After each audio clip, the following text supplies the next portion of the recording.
Welcome, colleagues. If you are beginning to come live into the Zoom space, this is the hybrid IAS, so the virtual and in real life IAS, and we are very, very delighted to have a number of people in the space today. We're also really happy to be welcoming Daniela Irrera from the University of Catania, who is with us as an IAS visiting fellow, working with Helen Drake and Ali Bilchik, and I will be turning to Ali in a short moment to introduce Daniela to us all and discuss some of the areas of work that they've been working on while she's been visiting us.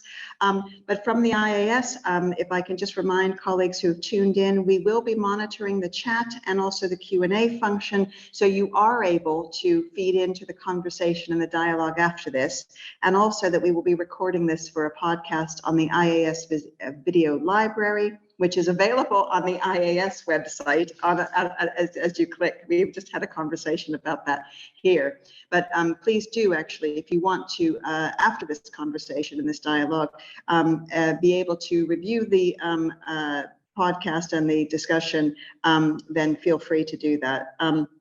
Without further ado, I'm going to enable my colleague Ali to begin the introduction and then invite Daniela to take the seat. Thank you. So thank you, Marsha. Hello, everybody. Thank you for joining us today in person and online. Welcome, Daniela. Dr. Daniela Irrera is Associate Professor of International Relations at the Department of Political and Social Sciences of the University of Catania, where she served as chair of the MA program in Global Politics and Euro-Mediterranean Relations, and also vice coordinator of the PhD program in political science. Recently, Daniela has been promoted to professor at Center for Higher Defense Studies. Congratulations once again. Daniela's primary research focuses on action and influence on global politics, influence of non-state actors, both positive and negative non-state actors on global politics. Daniela currently serves as Institutional Erasmus Coordinator of the University of Catania and member of the ECPR European Consortium for Political Research Executive Committee and Chair of the ECPR Working Group on Academic Freedom. She is visiting Professor of Political Violence and Terrorism at the Organization of Security and Cooperation in Europe, Academic Bishkek, and Associate Editor of the Journal of Contemporary European Studies, and co-editor of the Springer book series on non-state actors in international relations. She leads a team within the Mordor project. It's an Erasmus Plus cooperation partnership for higher education on mapping and organizing research on dictatorships. I guess that's a connection with Mordor here. It's an open access repository, and also Daniela is member of the management committee of the cost action called Globalization, Illicit Trade, Sustainability and Security. Please.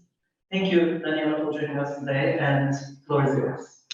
Thank you so much. Thank you for inviting me, for having me discussing this this presentation on my different strands of research. So it will be my first time.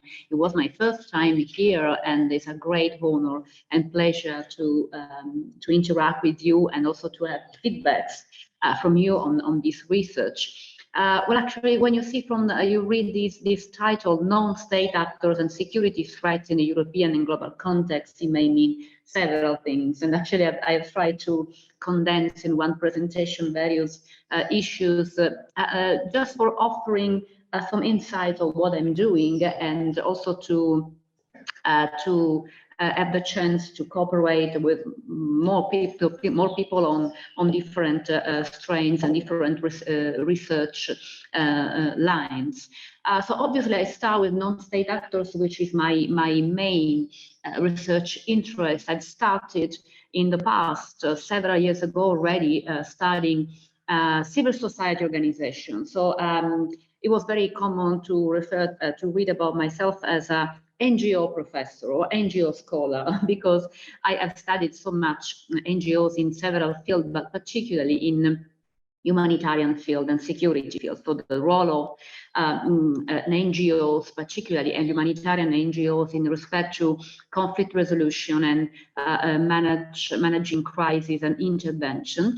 But I also ended up in studying the role of various actors, non-state actors in the security field, that including also actors which are completely different from civil society organizations, which are obviously terrorist organizations and organized crime organizations, insurgents, and more recent actors that we may see in the security field, which are private military organizations like companies, private military companies like Wagner. So different actors having impact on conflicts, and as a consequence having different impacts on security at a European level. So I'm not focusing on the European Union, but on a European level, generally speaking, and on a global level, because what I would like to discuss with you, broadly speaking, is how other than states, actors which are not states can have an impact, positive or negative, in security, and how this is also managed in relations to states. And just to very briefly mention the work I've started to do for this Springer book series. So we started together with my colleague Marianna Charontaki. We're working together on this topic, and we have published this book, Mapping Non-State Actors and International Relations. And this is also a book series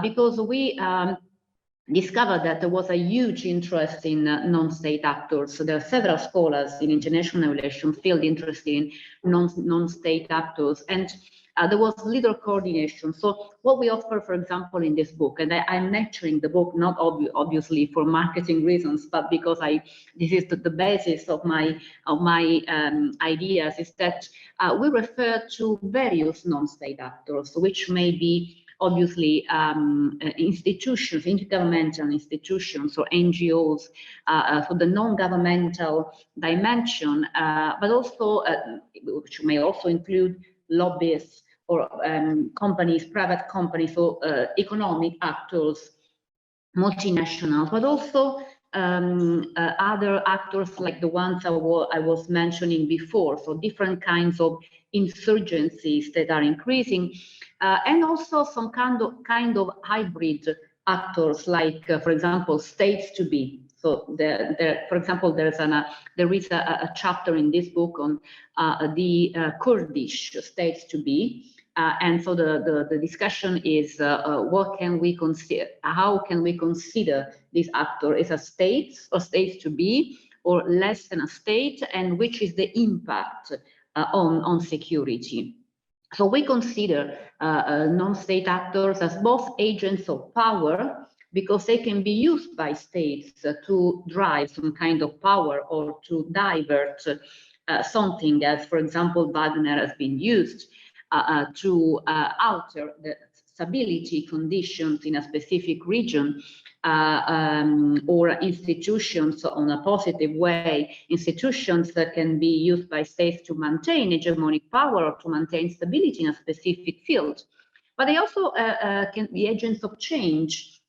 So they, several actors, including both negative, have contributed to change policies and practices, and also to alter, sometimes in a positive, sometimes in a negative way, the current trends in a specific field or in a specific crisis. So if we consider, for example, the pandemic, we see how non-state actors, including, for example, private companies in the vaccine field or in the pharmaceuticals, have been relevant in shaping policies, health policies in many states. So power and change are the two faces of the impact that these actors may have on international politics. But I will focus specifically in this talk on security, and so global, regional, and global security, but more European broadly speaking, security and also global security. And I will discuss both positive and negative, just to give a clear overview of what I have in mind. So I will start with NGOs, non-governmental NGOs. There's a huge literature on NGOs. I'm referring here to one of the fathers of peace studies, peace research, Johan Galtung, who has been also a practitioner for some time. And he says that he has written a lot on NGOs, saying that these are not only the most organized part of civil society, but also those ones who have some kind of power and a power to change. So trying to summarize what Galtung was writing, and I refer to a quite old article, but very, very meaningful. So he talks about resources. So these resources are important because they are moral, they are technical, and they are also material. So that NGOs, by considering these aspects, we may say that NGOs can be active in any policy field. But obviously, they have been quite active in those policy fields which are traditionally associated to civil society. So, for example, development, assistance to vulnerable people, integration. But then we saw a growing impact of NGOs in the most sensitive policy fields.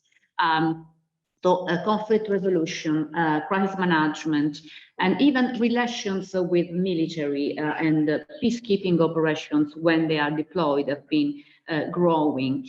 And also, as mentioning the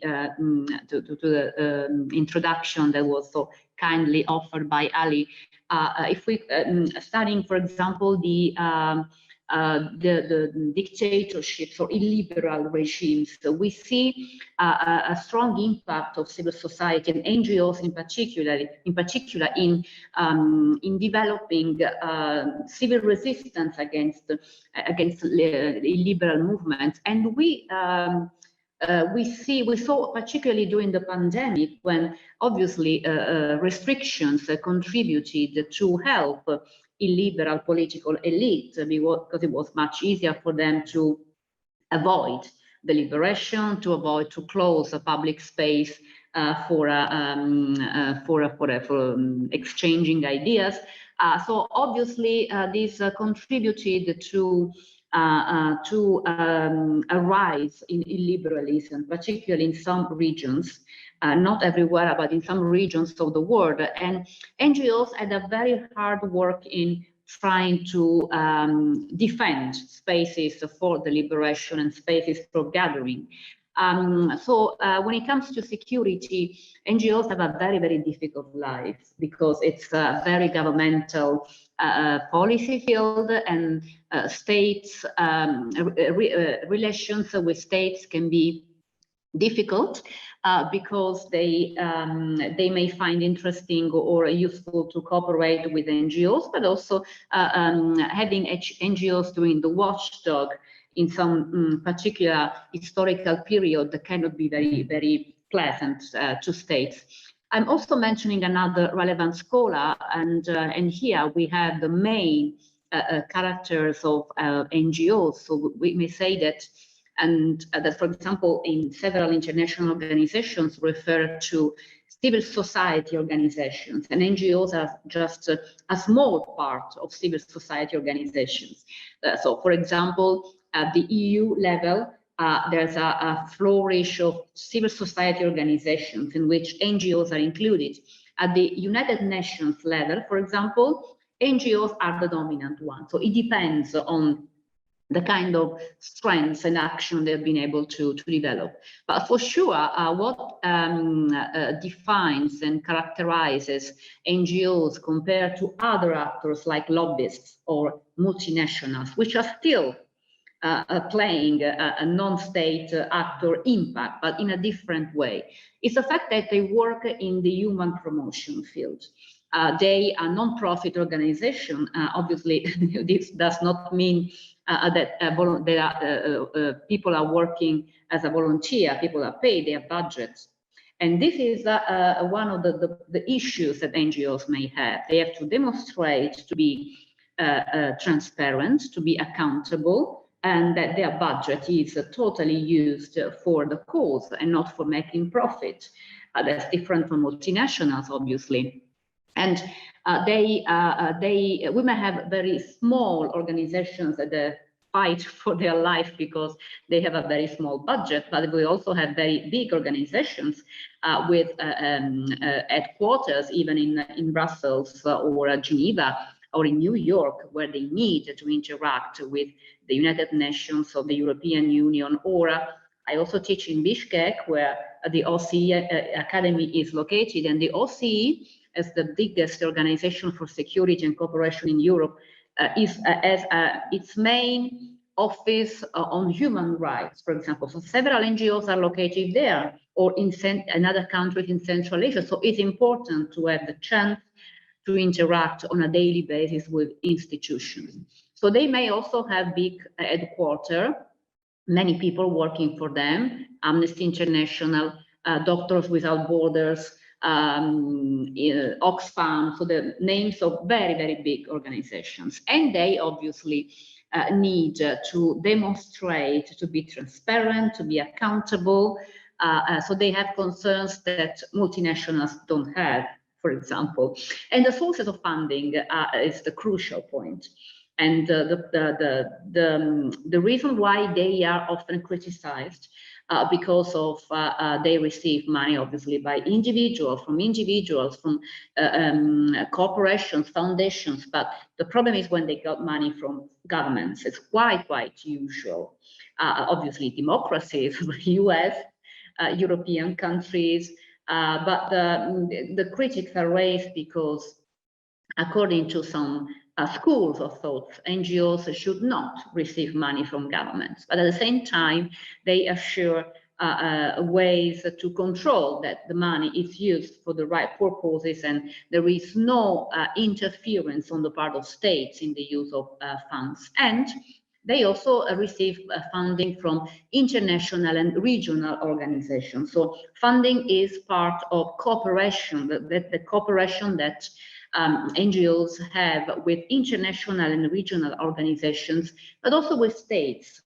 So the point is that when we study civil society organizations, and also, generally speaking, non-state actors, we always investigate the relations they have with states, because it's absolutely unavoidable. So just to give you an idea of the kind of things that NGOs may do, I'm not referring to the relations with the United Nations, because I think it's more interesting to say a few things about relations with the European Union institutions, because they have their hardest life here.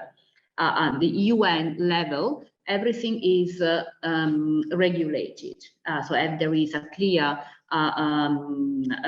procedure that NGOs should follow to be registered, and they are part of the accreditation system, and they can join the activities that are part of the accreditation system. But when it comes to the EU, everything is very, very flexible. So we are these are the main problems that at the European Union level, which also reflect in relations among European states, whatever, regardless they are members of the EU or not. What we see in Europe, especially after pandemic, I'm not saying because of pandemic, but probably the pandemic has brought new trends in policies and politics. So there are little citizen involvement. So citizens are not so much involved. And this is happening in all policy fields, in all anything which is related to the need to have a policy, a regulation. And there is also a crisis of legitimacy. So who is deciding the rules that drive our daily lives? That's the point. Whether citizens are familiar with having a direct relationship with their own government, but then if we have supranational or international organizations, these rules are changing, so that this means that democratic accountability can suffer a little bit, and this can on the one hand, can contribute to a more circulation of ideas and more access to tools and funding, but at the same time, it can also be a crisis of legitimacy. And in the end, there's a gap between citizens and the system of government. Systems, because I'm not only referring to the EU, but also to the political systems all across Europe.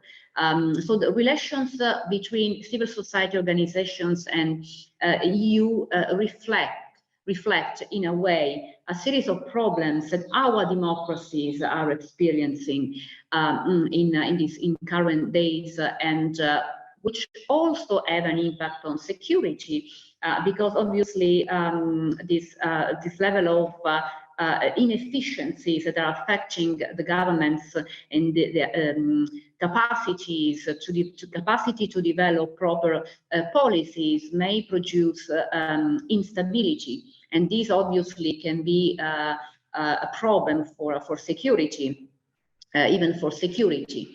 So very quickly, just to say why the life of civil society organizations has been so difficult in the EU, is that having no rules and being very informal, being free to develop their own practices, different models of dialogue developed within the EU, which has been very good and productive for biggest and strongest NGOs, but not so good for smallest ones.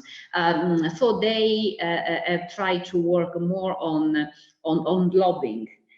They address some specific institutions rather than others, like the EU Commission, for example, or the European Parliament, because so far a parliament continues to be the main place for the symbol of democracy, representation, let's say. And then the creation of European networks. So these are the names of the biggest networks. This means that NGOs put together their efforts, so remaining independent, obviously, so they don't disappear, but they put together their efforts and creating these umbrella organizations in order to be stronger and in order to get more efficient results. So when it comes to security, we have to consider that the European security, not the EU, but the way we have seen security developed in Europe, which means after the Second World War. We saw that the European area started to be, after the war, an area of democracy. So democratic states started to flourish, and when the Cold War ended, even the eastern part of Europe started to claim for democracy.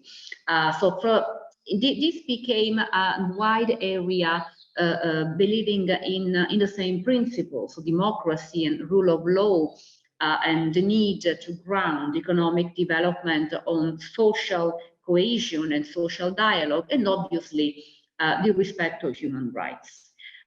So when we say that our democracies are living a crisis, I refer to the fact that sometimes these principles that were taken for granted may be not so much taken for granted, and there may be like threats like populism or terrorism, for example, the attacks that Europe suffered, which created the dilemma: should continue to be open and continue maintaining the border open, or we should restrict because of security. So this is the dilemma. And then obviously the pandemic, and before the pandemic, the financial crisis, and then the pandemic, and now the war in Ukraine. So there are several challenges to our democracies, the democracy that flourished in Europe. And then already in 2015, and I'm referring to this old definition because it gives you an idea of what I'm referring to, that since 2015, but even before, the perception that security was changing and becoming more hybrid was already very clear. So this means that when the European Parliament called for a panel of experts, and then this is not a definition, I mean, it's potential approach to hybrid, but hybridity continue to be at the core of any discussion.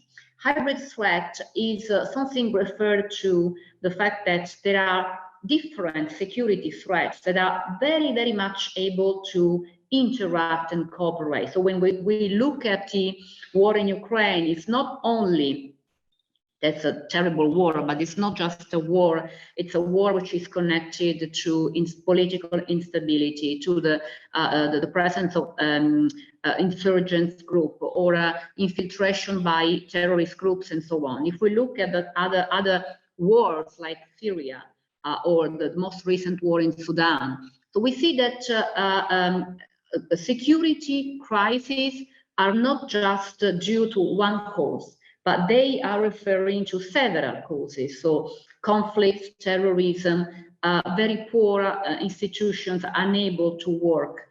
It's also migration. Migration is a consequence of crisis. Also, even those conflicts, like the one in Nagorno-Karabakh, which may look quite old-fashioned, let's say, conflict, have changed and have turned into something different with the impact of many other actors. So threats are becoming hybrid, and at the same time, they cannot be tackled in traditional ways because additional tools are necessary. And this is the problem, because terrorism and organized crime and insurgency should be tackled in different ways with different tools. So the hybrid nature of countermeasure on the part of states is very complicated. So you see that non-state actors may be here the problem, but also the one of the tools which can be used. So this is the perspective I'm using. So very, very briefly, I would like to tell you how these negative now non-state actors are having an impact. So organized crime was it's not anymore just a domestic problem, not something which is only affecting one state, or it's not just a rule of law problem or a corruption problem. Obviously, they are part of the problem, but now organized crime is much more. And organized crime is now has already reached a transnational dimension. And it's becoming a security threat because it is, first of all, it's a challenge to the state system, but it's also a challenge to the international system, because if it's too transnational and is able to move illicit goods from one part to another, as it was mentioned before, the cost action I'm working on, and is a project on international illicit trade. So illicit trade, we're studying the governance of illicit trade. So which actors are producing illicit trade and which actors are fighting against illicit trade. But also organized crime has been able to cooperate with other actors.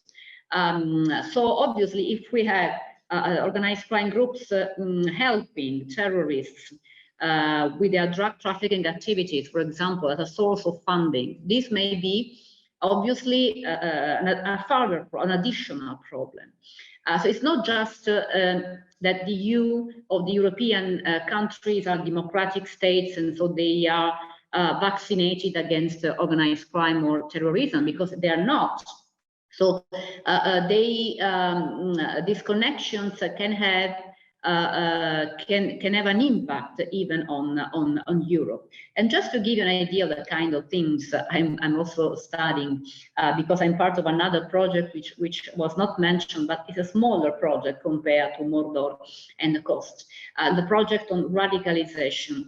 A few years ago, there was a huge literature on foreign fighters in Europe, but not only in Europe, because foreign fighters living and I will go back to the slide, because there are several tables that can be found on Google. The flows of foreign fighters are very, very global. So everything started with the war in Syria, when ISIS launched a war against the Western world saying much stronger than Al-Qaeda, which launched, unfortunately, September 11. So there was a war against the Western. ISIS wanted to build the Islamic State in a large area, and it was a real call for volunteers, and many people recognized themselves in such call, and so many people started to leave their own countries and to go to Syria. So Syria became the hub of ISIS. But then, after 12 years of war in Syria, now the foreign fighter phenomenon is growing and differentiating in a different way. So there are radicalization waves that we can see in any way, in any places. So just this is a definition given by a scholar based in the Netherlands. So in the past, I mean, when everything started, there were just people identifying themselves with a cause of fighting against the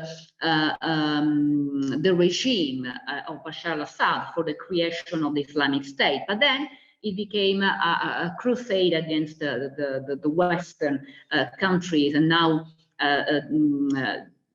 this is creating more problems, because radicalization is becoming a real problem, because it's not only affecting, we may think, only Muslim people or people who have relations with the Muslim world, but radicalization affected even people who have nothing to do with Syria or with Islam. So radicalization became one of the major tools for having more people, and also for and this made the security threats even bigger. I believe the UK is also leading this problem in a huge way. And then just for your information, there's again another more specific but huge literature on the root causes of radicalization, why people get radicalized, and the pathways, how they, so the reasons and the tools they use. So lots of things happen in prison, but not only. And then also on the policies, the literature on policies, on de-radicalization and rehabilitation on these people. And then going to the last part of my presentation, I just would like to give you an idea of the real thing, how this may work, and how and why these may be, I mean, things that may appear located in troubled area may have an impact on our life as well.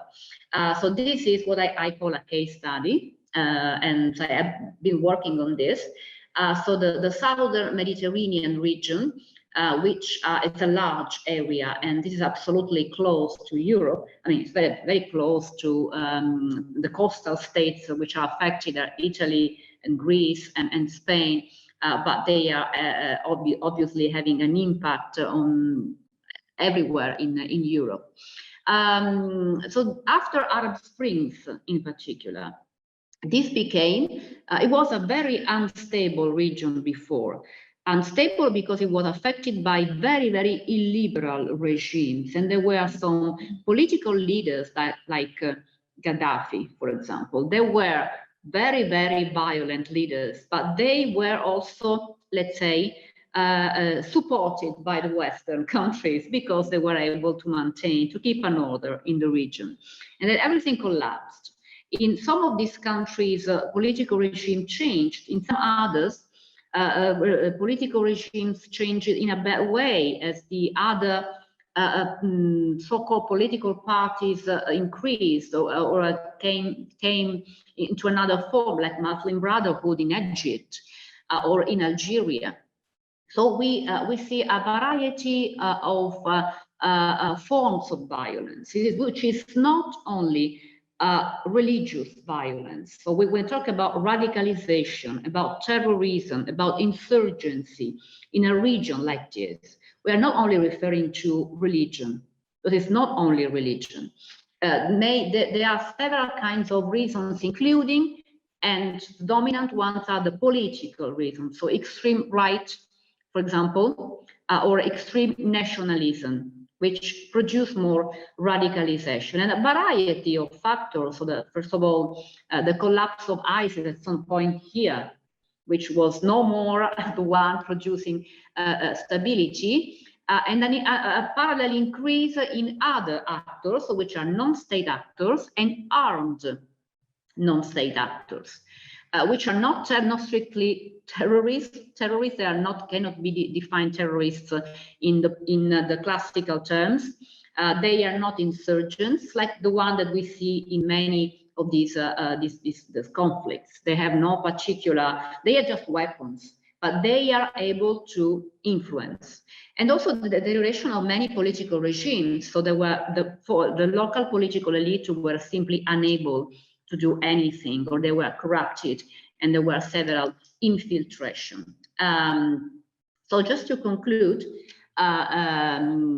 just to also to give an idea of, because obviously studying NGOs is interesting, but also studying this kind of actors is interesting because they're changing quite a lot, and the hybridity of their nature is also raising more and more.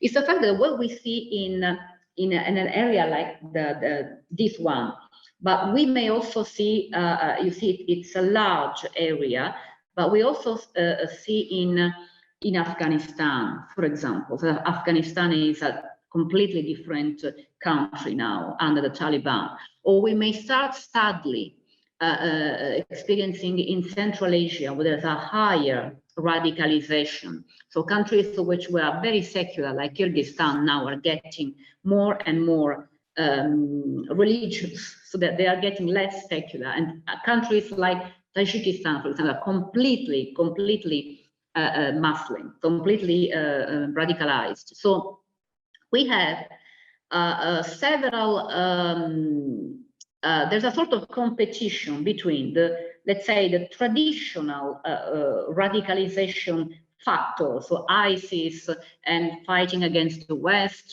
and the building up of the Islamic State, but also several other new factors. So there are several extremists, several non-armed, non-state actors that they are new. And they are radicalized, or they are violent, and they are violence in non-religious. And you see the populist factions, anarchist factions, or many nationalist movements.